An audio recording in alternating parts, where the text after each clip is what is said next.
사도신경으로 우리의 신앙을 고백합니다. 전능하사 천지를 만드신 하나님 아버지를 내가 믿사오며 그 외아들 우리 주 예수 그리스도를 믿사오니 이는 성령으로 잉태하사 동정녀 마리아에게 나시고 본디오 빌라도에게 고난을 받으사 십자가에 못 박혀 죽으시고 장사한 지 사흘 만에 죽은 자 가운데서 다시 살아나시며 하늘에 오르사 전능하신 하나님 우편에 앉아 계시다가 저리로서 산자와 죽은 자를 심판하러 오시리라. 성령을 믿사오며 거룩한 공회와 성도가 서로 교통하는 것과 죄를 사하여 주시는 것과 몸이 다시 사는 것과 영원히 사는 것을 믿사옵나이다. 아멘. 할렐루야. 우리 다시 한번 아멘으로 화답합시다. 할렐루야. 네, 오늘 예배 나오신 여러분들을 진심으로 환영하고 축복합니다. 저번 주 말씀을 기억하면서 믿는 자의 본을 따라서 사는 삶, 그리고 내가 본이 되는 삶은 어떤 삶일까 고민하는 한 주였는데요. 내가 본받고 싶어하는 믿음의 선배들을 떠올렸을 때 그들의 공통점은 각자의 자리에서 다른 모양으로 하나님만 바라보며 예배하는 삶을 살았던 것이었습니다.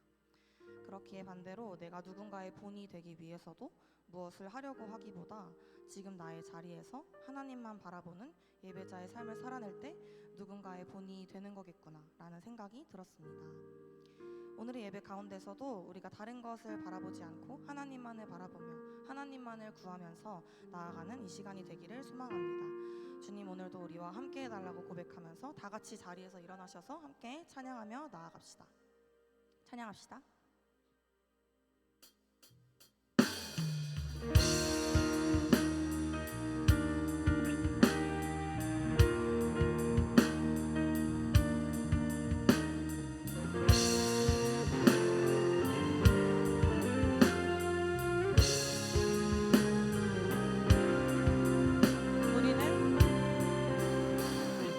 우리는 주의 움직이는 교회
즐거움을 빼앗기지 않게 하소서. 주님을 사랑하는 기쁨을 그 즐거움을 빼앗기지 않게 하소서. 예수 예수 예수 예수 주님을 사랑합니다. 예수 예수 예수 예수 주님을 사랑합니다. 주님을 사랑하는 기쁨을 그 즐거움을 빼앗기지 않게 하소서. 주님을 사랑하는 기쁨을 그 즐거움을 빼앗기지 않게 예수 예수 예수 예수 예수 예수 주님을 사랑합니다. 예수 예수 예수 예수 주님을 다시 한번 고백합시다. 예수 예수 예수 예수 예수 예수 주님을 사랑합니다. 예수 예수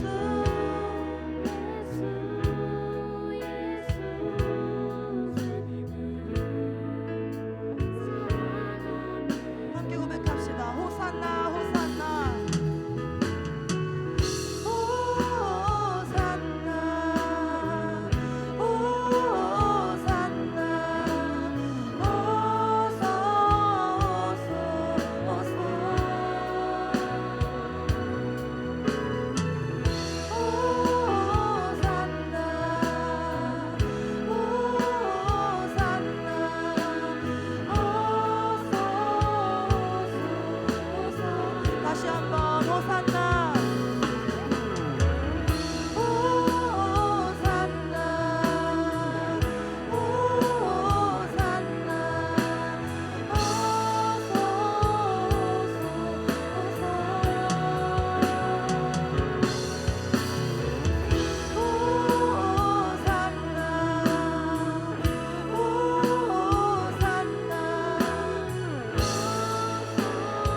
주시옵소서.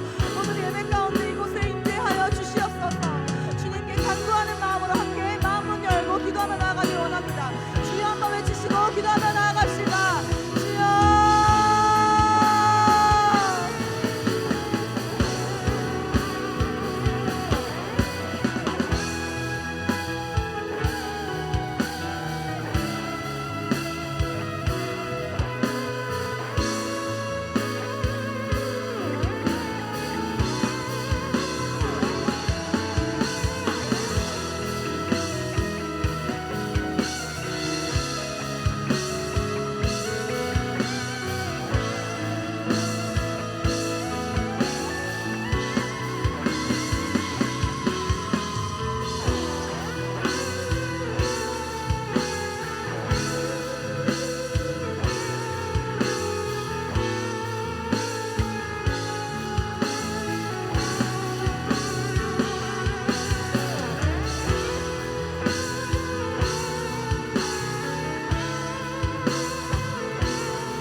사랑의 하나님 감사합니다. 오늘의 예배 자리를 허락하시고 변함없이 이 자리에서 우리를 기다려주시니 감사합니다.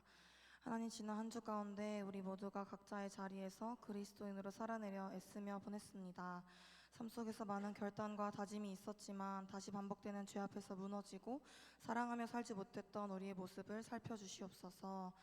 끊임없이 남들과 스스로를 정죄하는 나의 악한 모습 가운데 하나님의 한없는 사랑으로 매번 나를 다시 새롭게 하시는 주님을 만나게 하시고 우리를 용서하시고 그 사랑을 경험하게 해주세요. 오늘의 예배를 두고 기도합니다. 먼저 예배를 여는 찬양팀을 언제나 축복해 주시고 찬양의 고백이 삶으로 흘러가는 은혜의 구경꾼이 아니라 은혜 받는 예배자가 되기를 함께 해주세요. 그리고 예배를 준비하기 위해 보이지 않는 곳에서 섬기는 임원들, 미디어팀, 서포터즈팀, 친교팀, 중보기도팀, 팀장과 팀원들, 섬김의 손길들을 축복해 주시고 이들의 섬김을 당연하게 여기는 것이 아니라 항상 서로를 섬기며 서로를 지키는 청년부 공동체가 되게 해주세요. 우리 청년부 공동체 안에서 세상 속의 홀로, 가정 속의 홀로 신앙을 지키며 살아가는 청년들이 많습니다. 그들의 영적인 외로움을 위로하여 주시고 우리가 경험한 하나님의 사랑을 각자의 삶에서, 가정에서 넉넉히 흘려보내는 우리 청년부가 되도록 함께 해주세요. 예배 이후 셀 모임을 두고 기도합니다. 셀 모임을 이끄는 리더들을 붙드셔서 셀 모임의 주인은 예수님이심을 경험하게 하시고 사람들이 모여 웃고 떠드는 시간이 아니라 성령 하나님의 임재를 경험하는 시간이 될 수 있도록 함께 해주세요. 우리 셀 공동체가 우연히 모인 것이 아니라 하나님께서 지명하여 부르셨음을 기억하며 서로를 위해 중보할 수 있도록 해주세요. 이제 말씀을 듣습니다. 말씀 전하시는 강도사님의 입술을 주장하셔서 우리에게 꼭 필요한 말씀을 전하게 하시고 가장 많이 은혜 받으실 수 있도록 함께 해주세요. 오늘의 예배로 한 주간을 살아낼 힘을 허락해 주시고 오늘의 예배 이후에 청년부 모두가 각자의 삶으로 돌아가 살아낼 때 모든 순간을 향기로운 예배자로 살아낼 수 있도록 함께 해주세요. 오늘의 예배를 주관해 주실 줄 믿으며 이 모든 말씀 예수님의 이름으로 기도드립니다. 아멘.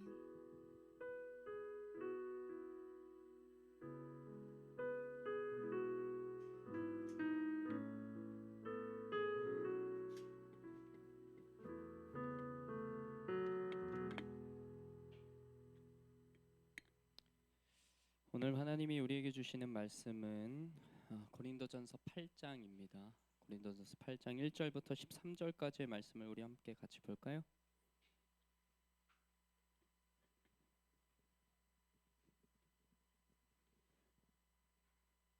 고린도전서 8장 1절부터 13절까지의 말씀입니다.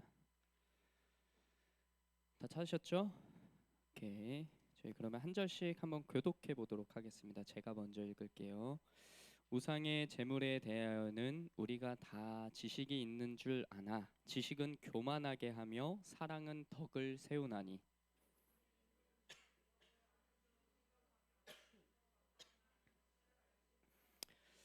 또 누구든지 하나님을 사랑하면 그 사람은 하나님도 알아주시느니라.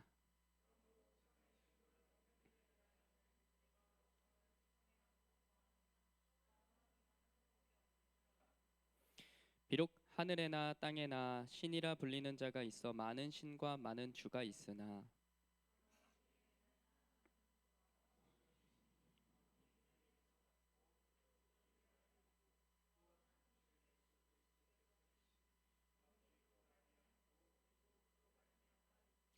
그러나 이 지식은 모든 사람에게 있는 것은 아니므로 어떤 이들은 지금까지 우상에 대한 습관이 있어 우상의 제물로 알고 먹는 거로 그들의 양심이 약하여지고 더러워지느니라.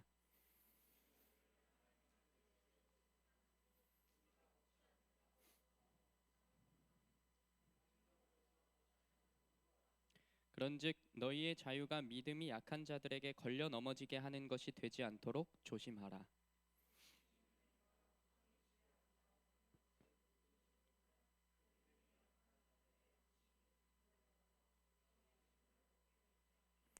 그러면 네 지식으로 그 믿음이 약한 자가 멸망하나니 그는 그리스도께서 위하여 죽으신 형제라.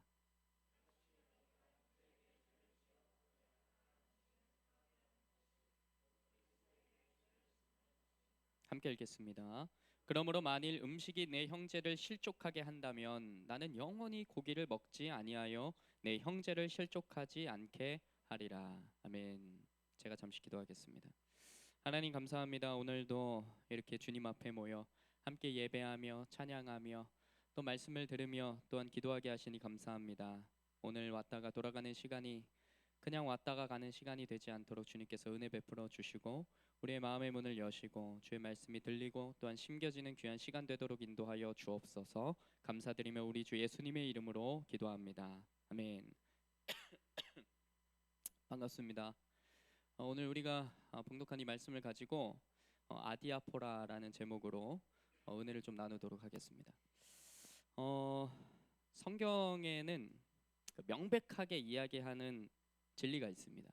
그리고 명령이 있어요. 명백하게 딱 명령하는 그 진리와 명령을 보통 뭐라고 이야기하냐면 디아포라라고 이야기합니다. 이 단어를 의역을 하면 한 본질 정도의 의미가 되는데 이 본질이라는 의미를 가진 이 디아포라 앞에 부정어 아를 붙이면 절대적인 명령이 아니라 임의로 선택할 수 있는 비본질의 문제, 이것을 가리켜서 아디아포라 이렇게 이야기를 하는 것입니다. 오늘의 말씀의 제목이죠. 아디아포라. 이것은 그때 당시에 이제 초대교회가 형성되었던 그 시절, 그 시기에 가운데 그 만연해 있던 그 스토아 학파 안에서 나왔던 그런 단어이지만 그것이 기독교 안에도 그대로 들어와서 또한 그들이 이야기하는 그런 개념들을 또한 기독교도 이야기하면서 너희가 이야기하는 것은 이런 거야. 이런 이야기를 하기 위해서 또한 그런 개념들이 사용이 됩니다. 특별히 오늘 이 고린도전서를 살펴보면서 우리가 정말로 본질이 아닌 비본질의 문제에 대해서 우리 그리스도인들은 과연 어떻게 바라봐야 하고 어떻게 생각해야 하고 또한 어떻게 살아내야 하는가에 대한 문제들, 아디아포라의 문제에 대해서 좀 살펴보도록 하겠습니다. 우리 한번 같이 따라해 볼까요? 아디아포라. 아디아포라. 네, 따라해 주세요. 아디아포라. 제가 앞으로 계속 이야기할 거니까 잘 기억하고 계시면 좋을 것 같습니다. 이 고린도전서는 로마서나 갈라디아서와 같은 다른 바울 서신의 서신들처럼 그런 교리 서신이 아닙니다. 아니면 디모데서 아니면 뭐 디도서 이런 것처럼 목회 서신도 아니에요. 그러나 이 서신의 특징은 무엇이냐면 그리스도인들이 삶의 현장에서 부딪히는 문제점에 대한 해결책을 제시하는 아주 실용적인 서신이라는 데 그 특징이 있습니다. 굉장히 실용적이에요. 이 서신이.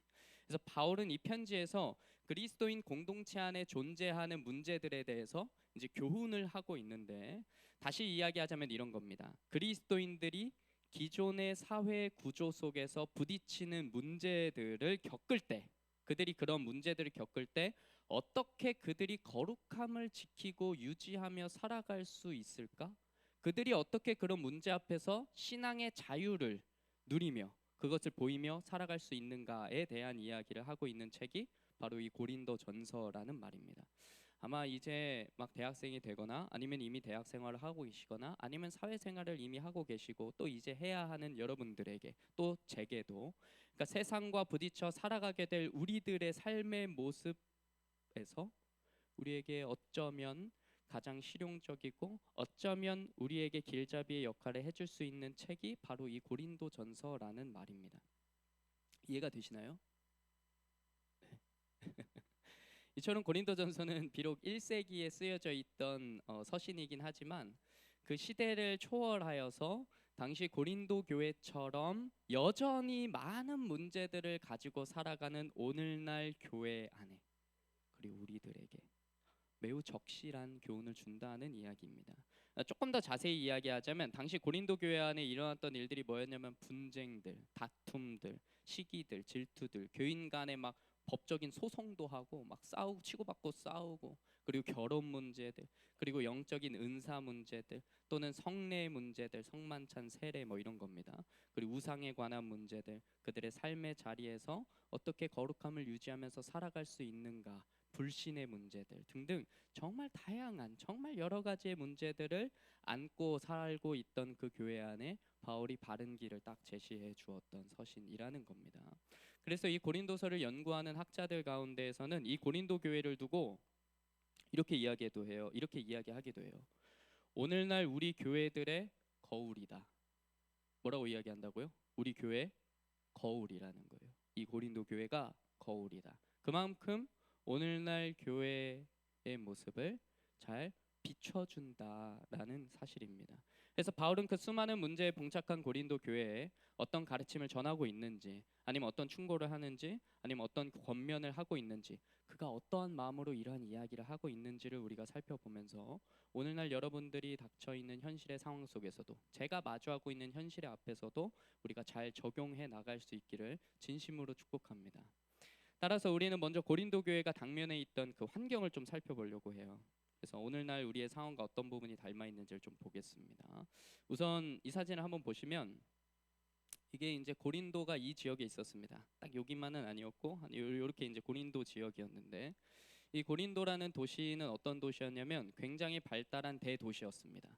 그리고 이쪽에는 이제 갱그레아라는 도시가 있었는데, 이쪽에는 동쪽과 서쪽에 갱그레아와 레기에움이라는 항로가 있었어요. 그래서 그쪽에 항구 도시가 있었습니다. 그래서 이 고린도라는 도시를 중심으로 동쪽과 서쪽에 항구 도시가 있었다는 겁니다. 그리고 여기 보시면 아시겠지만 어떤 길목에 딱 요충지에 지금 자리를 잡고 있잖아요. 그래서 교통도 굉장히 발달한 도시였습니다. 넘겨주셔도 돼요. 그래서 이 고린도라는 지역은 동쪽 서쪽에 항구 도시를 끼고 있었고, 그리고 헬라 지형의 그런 목에 위치하고 있었던, 길목을 딱 차지하고 있었던 곳이었기 때문에 남북으로는 육로가 연결되어서 아주 교통이 발달한, 그래서 해로도 육로도 발달되어 있는 도시였습니다. 그러다 보니까 이 도시가 어땠을까요? 엄청나게 많이 번창하는 도시였습니다. 아주 대도시였어요. 사람들도 많이 오고 상업적으로도 굉장히 크게 번성한 도시였습니다. 특히나 항구가 있었다는 것은 무슨 말이었을까요? 그곳에서 상업이 엄청나게 활발하게 이루어졌다라는 것이거든요. 그러니까 이 고린도라는 도시는 당시 로마의 지배를 받고 있는 상황이었음에도 불구하고 여전히 상업 도시로서 엄청나게 번성할 수 있는 도시였습니다.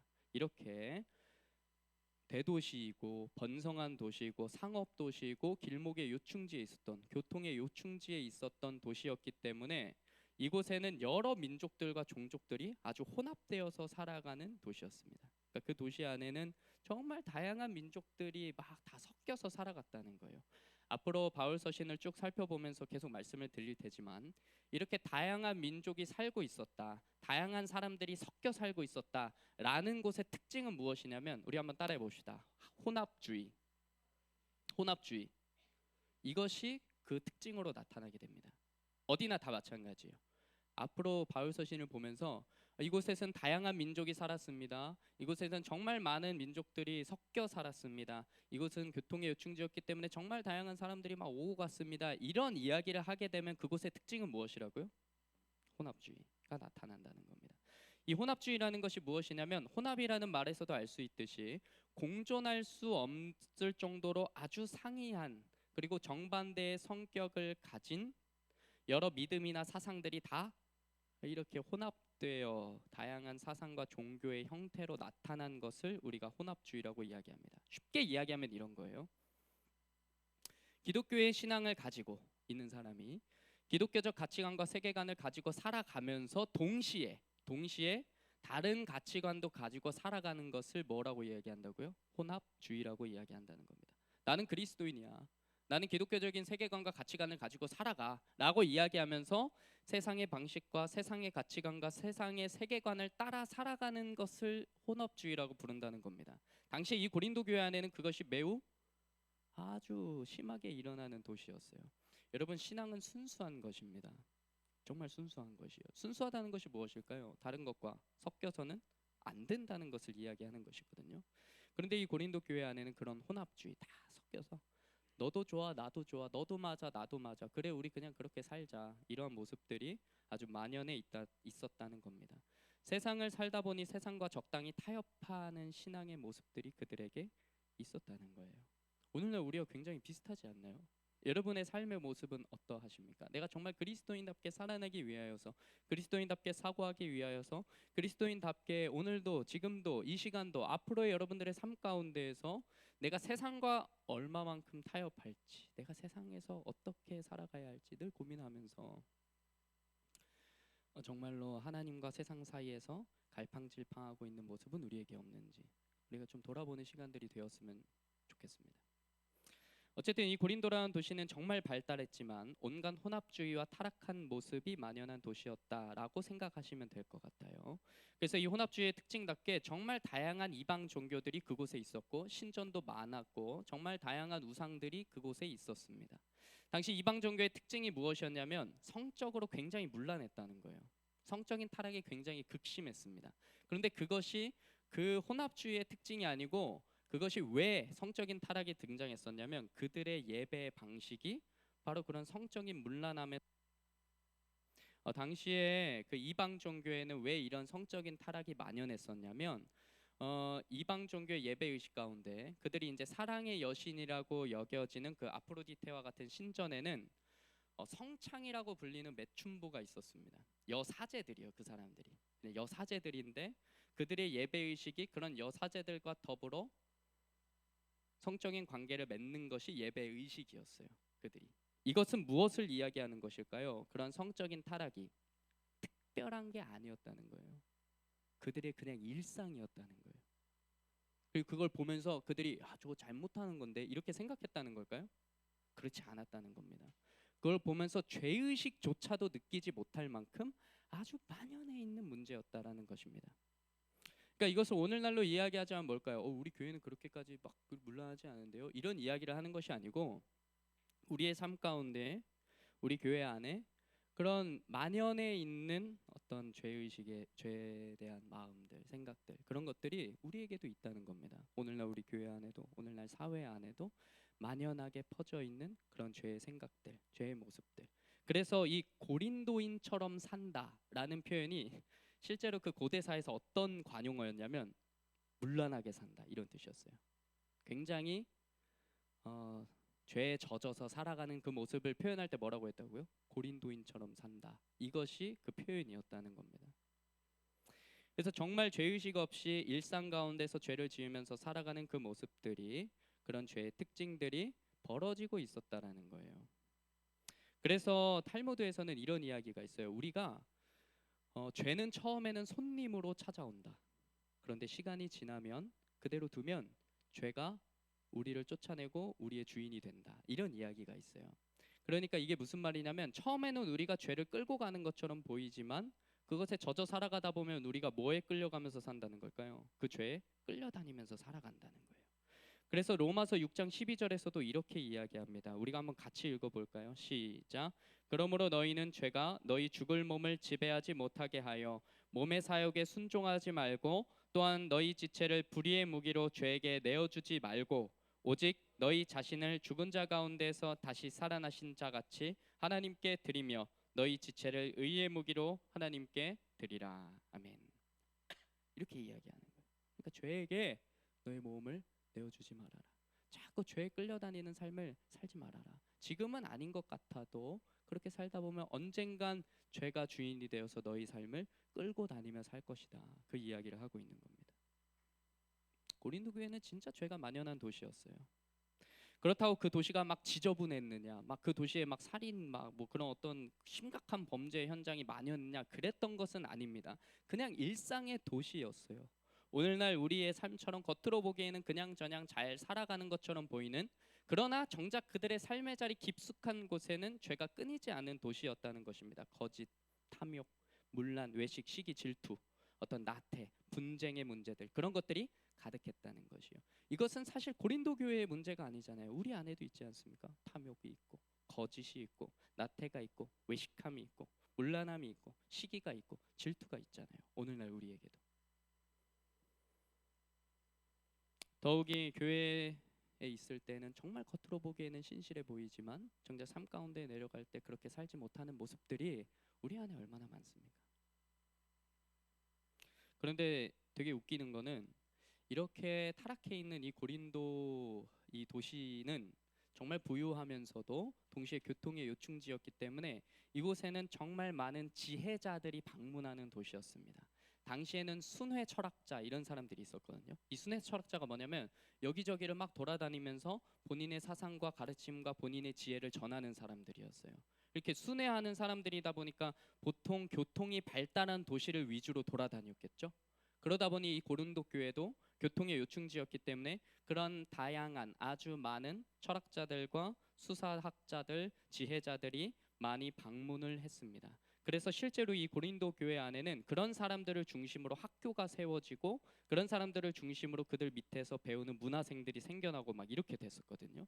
그러다 보니까 이 고린도 안에는 그런 지혜자들의 가르침이 아주 풍성한 곳이었습니다.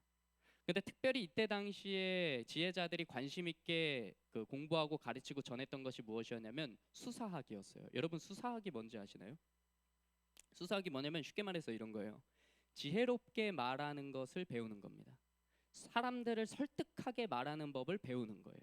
그러니까 지혜롭게 말하고 조리 있게 말하고 설득하면 설득할 수 있도록 말하는 것을 배우는 것이 이 수사학인데, 그것이 굉장히 발달한 것이 이 고린도 교회였다라는 말입니다. 그래서 고린도인처럼 말한다라는 표현은 어떤 의미였냐면 설득력 있고 조리 있게 말한다라는 의미였어요. 이해가 되시나요? 그러니까 아까 고린도인처럼 산다라는 것은 무엇이었다고요? 아주 죄에 젖어서 살아가는, 문란하게 살아가는. 그렇지만 고린도인처럼 말한다라는 것은 무엇이었다고요? 아주 지혜롭게 말하는구나 라는 것이었다는 겁니다. 어쨌든 바울은 이렇게 혼합주의가 성행하고 음란하고 타락한 도시, 그럼에도 뭐는 컸다는 걸까요? 머리가 커진 그들에게, 이러한 고린도 지역에게 바울이 선교를 나갔던 것이고 그 교회에 그곳에 교회를 세운 것입니다.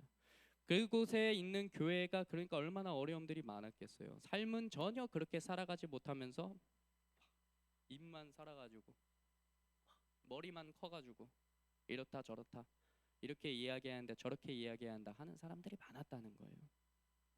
고린도 교회 안에는 당시에 바울, 아볼로와 같은 정말 유능한 지도자들이 있었습니다. 그러나 그들이 너무 오랫동안 몸담고 있었던, 그 고린도 지역 안에 너무나도 오래 몸담고 있었던 이교도적인 사회생활과 시대 정신들을 그때 그 교인들이 벗어나지를 못하고 있는 거예요.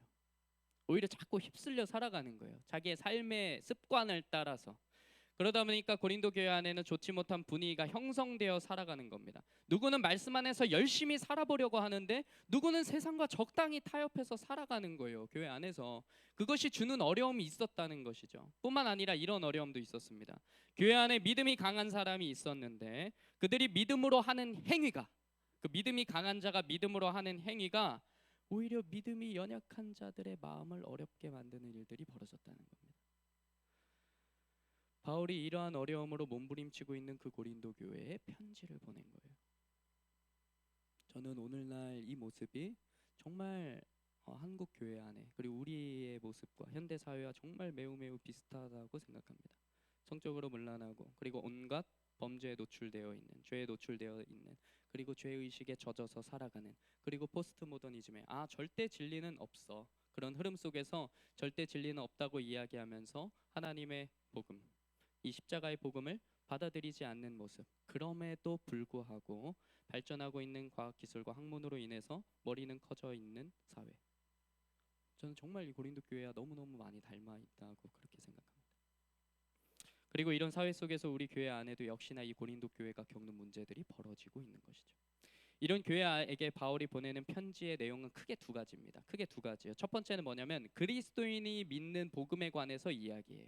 둘째는 무엇이냐면 그리스도인의 사고 방식 그리고 그들의 삶의 방식에 관해서 이야기합니다. 우선 첫 번째, 그리스도의 복음에 관해서, 바울이 복음에 관해서 말할 때는 정말 칼로 끊어내듯이 명확하게 이야기합니다. 한치의 양보도 없어요. 안 돼. 절대 그렇게 해서는 안 돼. 만약에 믿음에서 멀어지는, 정말 복음에서 멀어지는 자가 있다, 그러면 명확하게 얘기하는 거예요. 아니야, 그렇게 해서는 안 돼. 이것을 디아포라라고 이야기합니다. 명백한 명령, 명백한 진리. 안 된다. 본질의 문제, 그러나 구원과는 직접적인 연관이 없는 어떤 윤리의 문제, 그들의 삶의 문제, 사고방식의 문제, 이것이 두 번째였죠. 이것에 관해서는 바울은 절대라는 기준을 이야기하지 않습니다. 절대라는 기준을 사용하지 않아요. 그들에게 반드시 이렇게 해야 한다, 이렇게 이야기하지 않습니다. 이것이 무슨 문제라고요? 디아포라의 문제입니다. 즉 그리스도인의 삶의 방식에 대해서 가르칠 때 바울은 꼭 이렇게 해라, 꼭 저렇게 해라, 반드시 이렇게 해야 돼, 이렇게 계율을 앞세우지 않습니다. 오히려 뭐라고 이야기하냐면 할 수 있으면 하고 할 수 없으면 하지 마라, 이렇게 이야기합니다. 이것이 단순히 힘들어? 하지 마, 이 이야기가 아니에요. 어떤 말이냐면 이것이 세상과 타협하라는 이야기가 절대 아닙니다. 믿음이 허락하지 않으면 하지 마라, 이런 뜻입니다. 무엇이라고요? 믿음이 허락하지 않으면 하지 마라. 즉 그리스도인이라면 이것을 해도 되는가? 하면 안 되는가? 라는 그런 애매한 문제들에 대해서 우리가 이것만이 절대로 옳다, 저것만이 절대로 틀리다 라고 함부로 단정짓지 말고 여유 있게 대하라는 거예요. 너희의 믿음이 허락하며 하지 않으면 하지 않을 자유가 너희에게 있다라는 것입니다. 그것이 오늘 본문의 이야기입니다. 오늘 본문의 이야기를 조금 볼 텐데, 예를 들면 이런 거예요. 술이나 담배와 같은 문제들을 한번 들어볼까요? 여러분이 그리스도인이라면 술을 먹어도 될까요? 아니면 먹으면 안 될까요? 성경의 가르침에 근거하면 뭐라고 이야기할까요? 술 취하지 말라. 그건 너무나도 중요한 원리죠. 근데 그것이 술이나 담배가 죄라는 이야기를 하는 것은 아닙니다. 오늘 말씀을 끝까지 들으셔야 됩니다. 여기까지 듣고 돌아가시면 안 돼요. 술 취하지 말라는 것은 그때 당시에 왜 이야기한 것이냐면, 술에 취하면 이제 술을 의지하게 되니까 그 뒤에 보면 너희가 성령을 취하라는 이야기를 하거든요. 술 취하지 말라, 너희는 성령에 취해야 된다, 이런 이야기를 하는 것입니다. 근데 성경의 가르침에 근거하면 술 자체는 죄악이 아닙니다. 그러면 마음껏 해도 된다는 것일까요? 그래요? 너무 자유한데요? 감사합니다, 이런 이야기가 아닙니다. 여기 바로 이 문제에 있어서 바울이 오늘 본문에서 그 이야기를 하는 거예요. 여러분의 믿음이 허락하지 않으면 하지 말라는 것입니다. 내가 그리스도인이면서 술을 먹는다는 것이 마음에 걸리면 하지 마, 그 이야기를 하는 겁니다. 만약 그리스도인이면서 내가 담배를 피우는 것에 대해서 마음이 거리끼면 하지 말라는 이야기를 하는 것입니다. 그것이 너에게 그리고 공동체에게 유익이다라는 이야기를 하는 겁니다. 그런데 이렇게만 이야기하면 이렇게 생각할 수 있죠. 저는 술 먹고 담배 펴도 양심에 거리낌이 없는데요? 저는 양심에 거리낌이 없습니다 라고 말할 수 있잖아요. 그러면 마음껏 해도 되는 걸까요? 적어도 오늘 바울이 고린도 교회를 향해서 하는 이야기는 그렇지 않습니다. 우리가 말씀을 좀 살펴보도록 할게요. 자, 1절을 한번 보겠습니다. 1절 제가 읽겠습니다. 우상의 제물에 대하여는 우리가 다 지식이 있는 줄 아나 지식은 교만하게 하며 사랑은 덕을 세우나니. 4절도 한번 볼까요? 4절 함께 읽어주세요. 시작.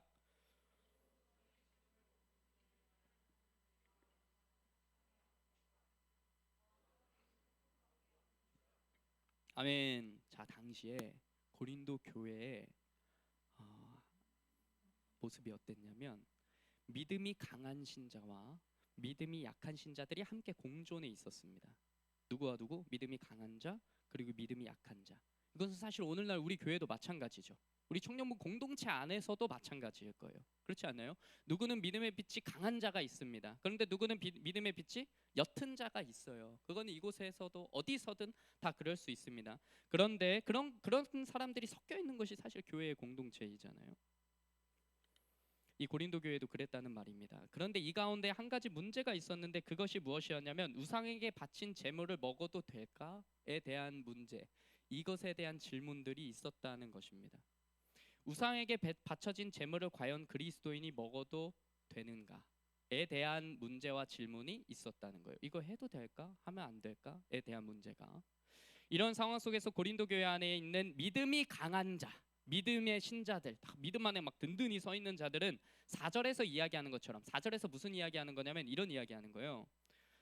우상은 가짜니까, 우상은 세상에 없는 존재니까 우상에게 바친 제물이라고 해서 그것이 어떤 특별한 의미를 가진 것이 아니다라는 믿음의 확신이 그들에게 있었던 거예요. 믿음이 강한 자는 우상에게 바친 제물 아무런 상관없지. 우상은 이 세상에 없는 거잖아. 오직 하나님뿐이시잖아. 우상에게 바친 제물이라고 특별한 의미를 가진 것이 아니다 하면서 어떻게 한 것일까요? 마음껏 먹은 겁니다. 우상에 바쳐진 제물들, 고기들, 그런 것들을 마음껏 취한 거예요. 그들의 행동이 맞는 걸까요? 틀린 걸까요? 맞는 거죠. 진짜 우상은 없는 거잖아요, 이 땅에. 그러니까 그들의 믿음 안에서 떳떳하게 확신 가운데서 그것을 취한 것입니다. 그런데 문제는 뭐였냐면 믿음이 연약한 자들이 그것을 보면서 마음을 어려워한 거예요.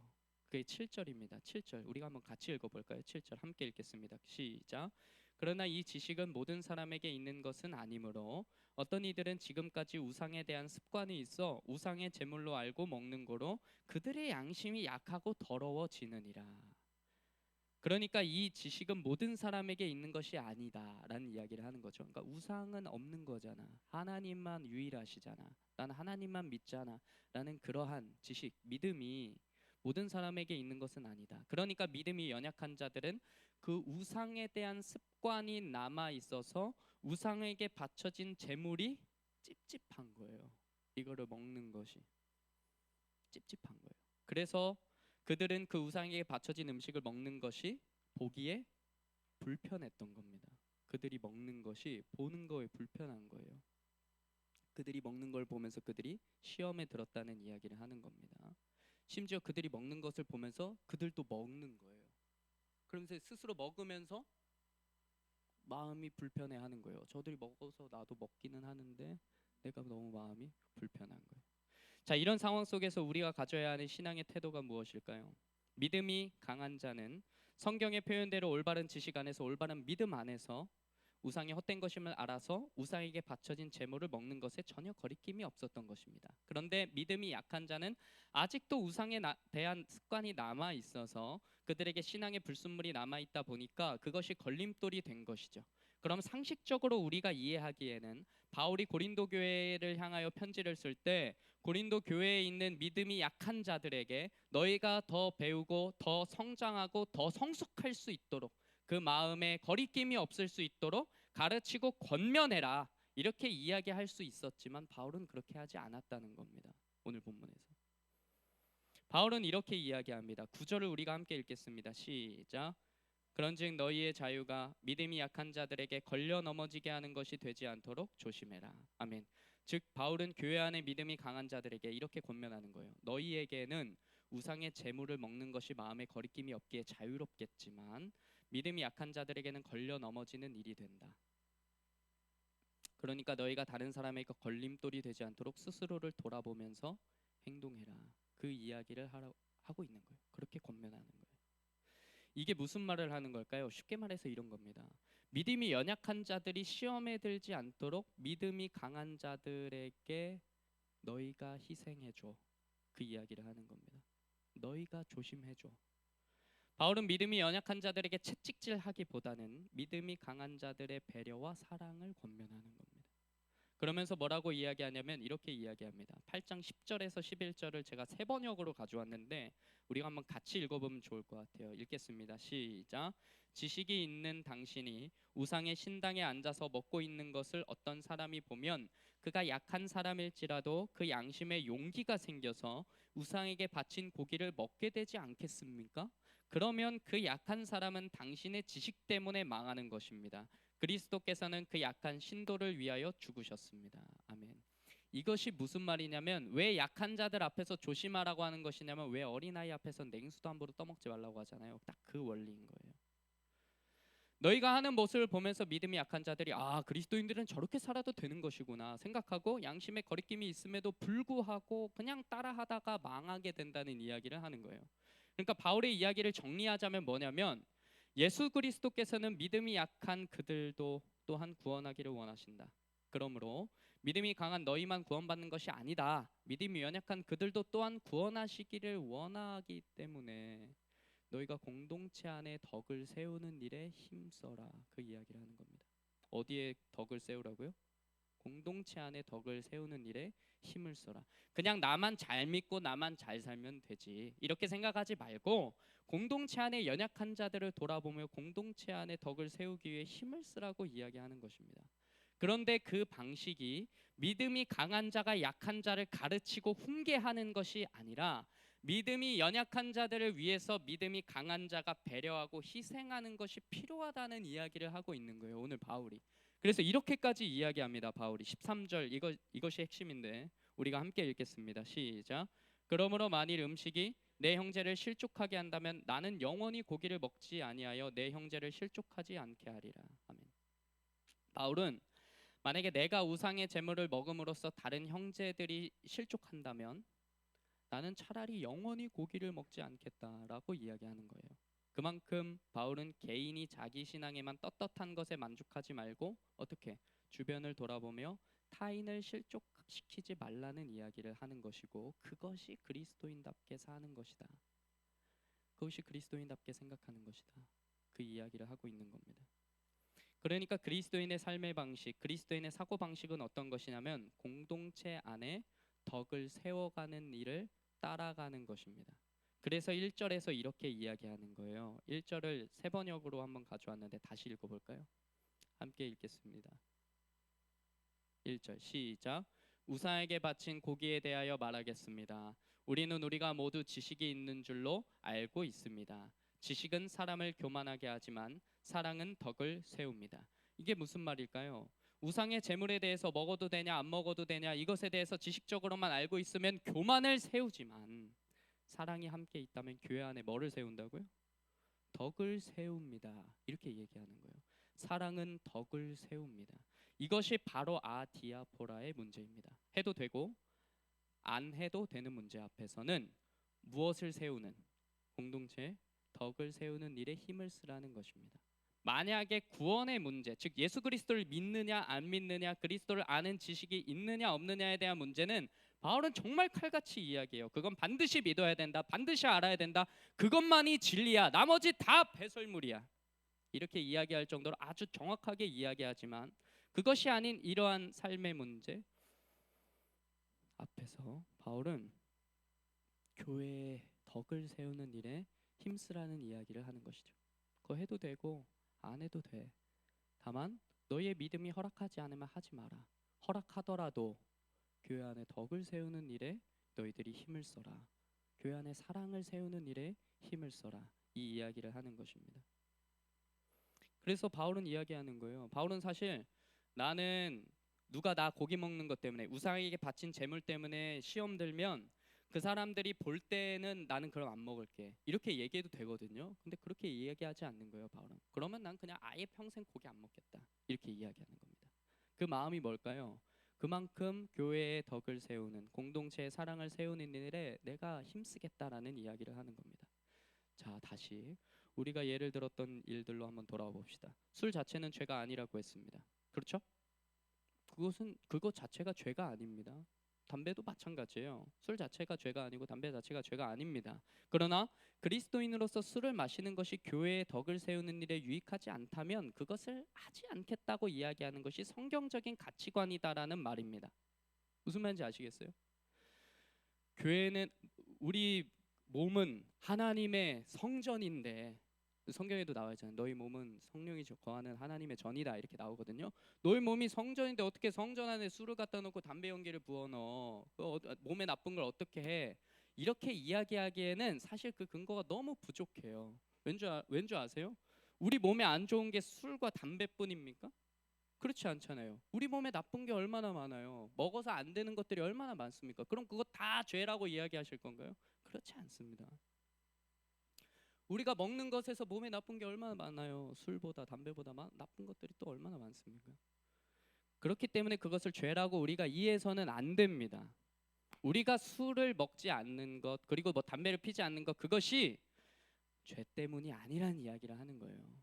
그리스도의 덕을 세우는 일이기 때문에 우리가 하지 않을 수 있는 자유가 있다는 것을 이야기하는 겁니다.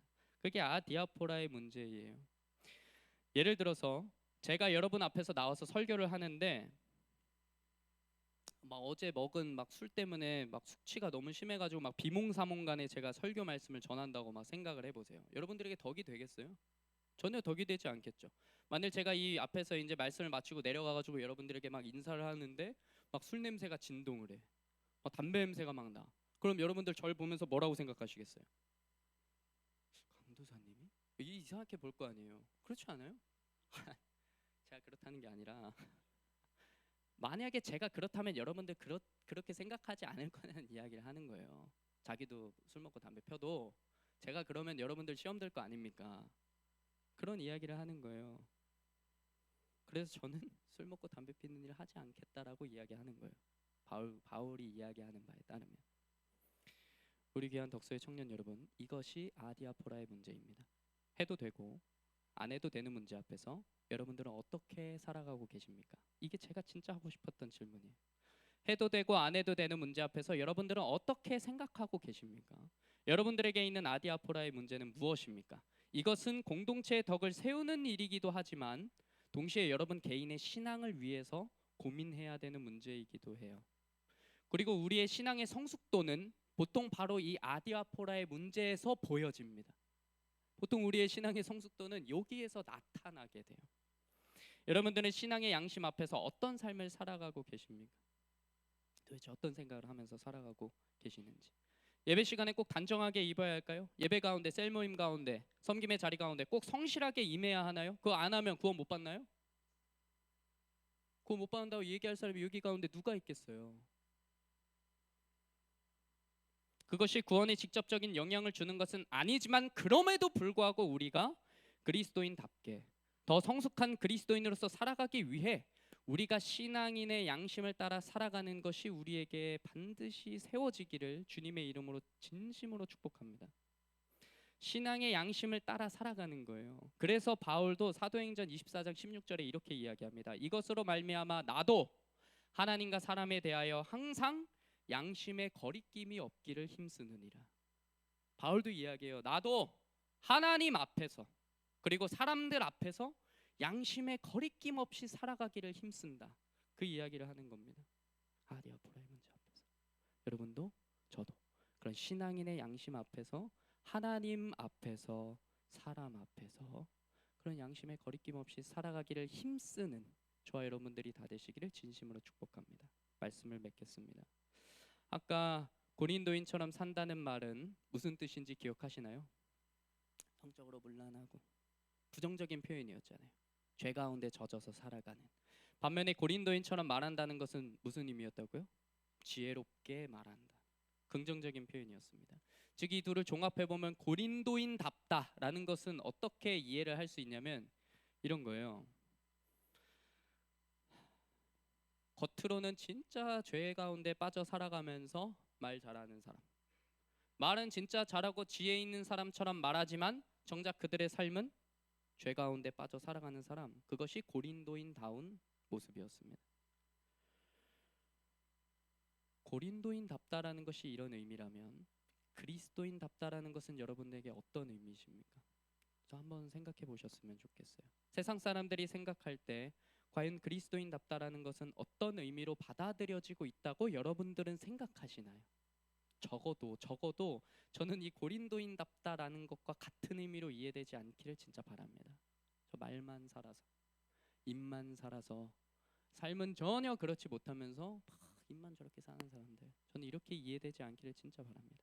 삶은 아무렇게 살면서 말만 번지르르한 고린도인이 아니라 공동체 가운데 덕을 세우기 위해, 공동체 안에 사랑을 세워가기 위해, 또 나의 개인의 신앙과 하나님 앞에서 살아가는 우리 선한 양심을 위해 할 수 있는 것도 하지 않는 그런 신앙의 성숙함이 우리 모두에게 있기를, 먼저는 그런 제가 되기를, 그리고 또한 여러분들이 되기를 진심으로 축복합니다.